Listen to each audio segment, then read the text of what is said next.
আমি আরেকটি বিষয় আপনাদের সামনে বলতে চাই। আজকে কিছুক্ষণ আগে আমি জানতে পারলাম যে আমাদের একজন ছাত্র নেতা, ছাত্রদল কর্মী, প্রাইম এশিয়া বিশ্ববিদ্যালয়ের মোহাম্মদ জাহিদুল ইসলাম পারভেজ, তাকে হত্যা করা হয়েছে।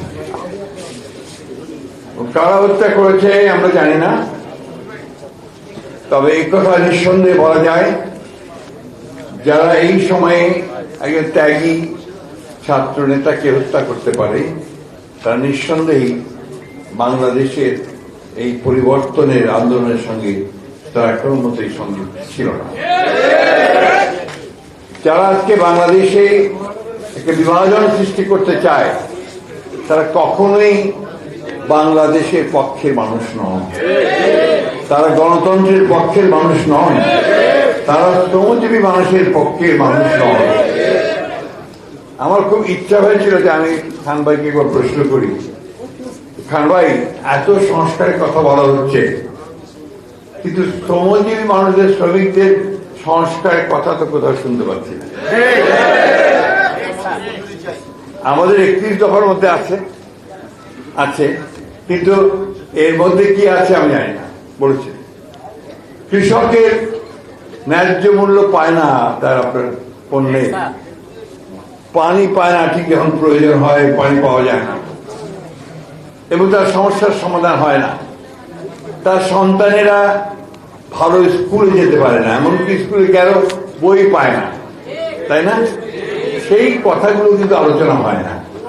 আপনি খুব ভালো করে লক্ষ্য করে দেখবেন যে টেলিভিশন বলেন, টকশো বলেন, এমনকি টেলিভিশনের নাটকগুলো হয়, সেখানেও কিন্তু এই সাধারণ মানুষরা অনুপস্থিত, শ্রমজীবী মানুষরা অনুপস্থিত, অথচ এরাই হচ্ছে সবচেয়ে বড় অংশ, তাই না?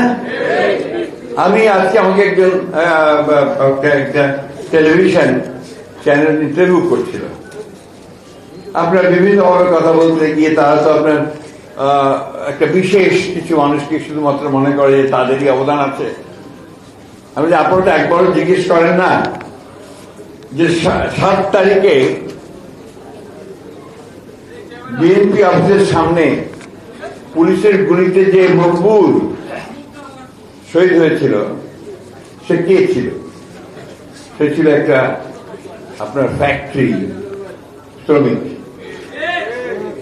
শাওন ভোলার সে অটো চালাতো। মুন্সিগঞ্জে বা নারায়ণগঞ্জের যারা আত্মাহুতি দিয়েছিল তারা কিন্তু গণতন্ত্রের জন্যই আত্মাহুতি দিয়েছিল, তারাও শ্রমিক ছিল। আমি শ্রমিক দলকে বলবো এই তালিকাগুলো কিন্তু আপনাদের থাকা উচিত।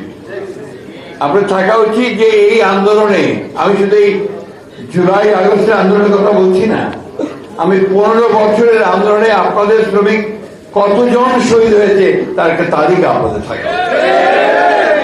আমি আশা করব যে আমাদের শ্রমিক নেতৃবৃন্দ তারা এই বিষয়টার উপর গুরুত্ব দেবেন এবং এই তালিকা তারা তৈরি করবেন।